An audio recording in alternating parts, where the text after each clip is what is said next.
Hi there, my name's Teagan, and today I'm going to show you how to hold and take care of the flute. So first, we are going to start off with our beautiful head joint.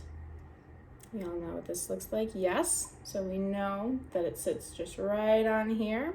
I'm gonna go ahead and assemble. We will take the body next, which is that next big piece. And remember, the side with no keys is the side that we will gently twist our head joint into. And now we're going to line up this hole straight down with the keys to make sure that they are nice and lined up. And then we're missing just a little bit, so we're going to add our foot joint. This is the flute foot joint. So it's going to attach to this other end over here, and we're just going to gently twist it, just like we did with the other one. But the way that this sits is a little bit different. Instead of lining up with all the keys, we're going to look at this bar right here where all of these keys are connected, and it is going to go right in the middle of these keys. So you can kind of see when I change it there that this rod will line up with the middle of these keys, and then you can see even further that these keys line up with the opening. So now we have an assembled flute. So let's learn how to put our fingers on so we can start making some noise. First of all, we're going to start with our left hand and our right hand out in front of us. You're going to take your left hand and wave towards your face. And then you're gonna go ahead and pick up the flute. Now, our left thumb finds its home on this funky little key right here. We'll put it on this longer one right now. We'll figure out how to use that one later. But right now, we'll just put it right here.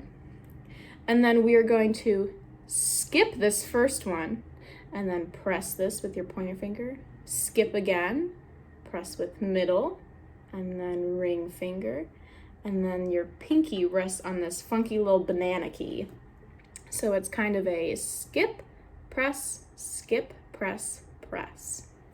And then you can see that my flute is actually an open hold flute, so it makes it a little bit easier to see where my fingers will go. And so you can see right here. And then for the right hand, we're gonna actually start with the pinky because it'll make it just a little bit easier. We're gonna find this key. It is your first key on the foot joint facing you. And you're just gonna place your pinky on there, and then you can line up your ring finger and your middle finger and your pointer finger, and just like that, you are holding the flute. Isn't it beautiful? Well, now we're gonna take it apart and we're gonna clean it up.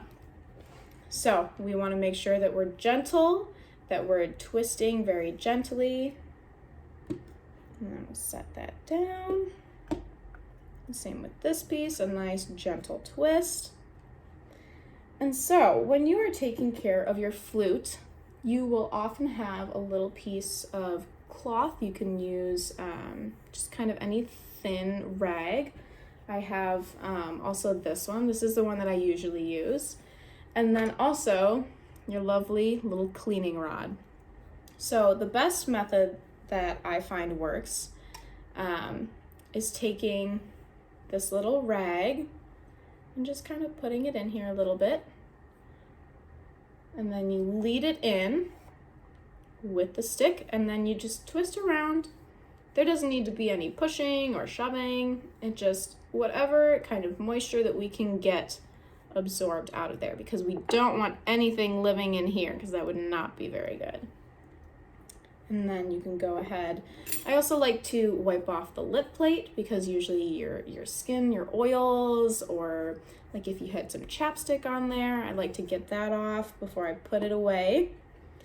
And then we'll do a similar thing, except this time it'll go all the way through. I like to drape it over and then just stick it in. And there you go. That'll clean it out very gently. There shouldn't be any like tugging or like really forcing anything into there. And then you can do the same thing with that last foot joint. And there you go, you have a nice swabbed instrument. And you might also find that you have a yellow cloth as well.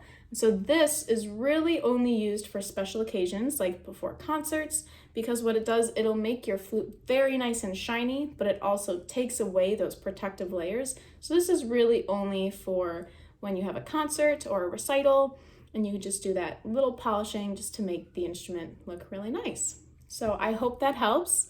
And if you have any questions, let us know.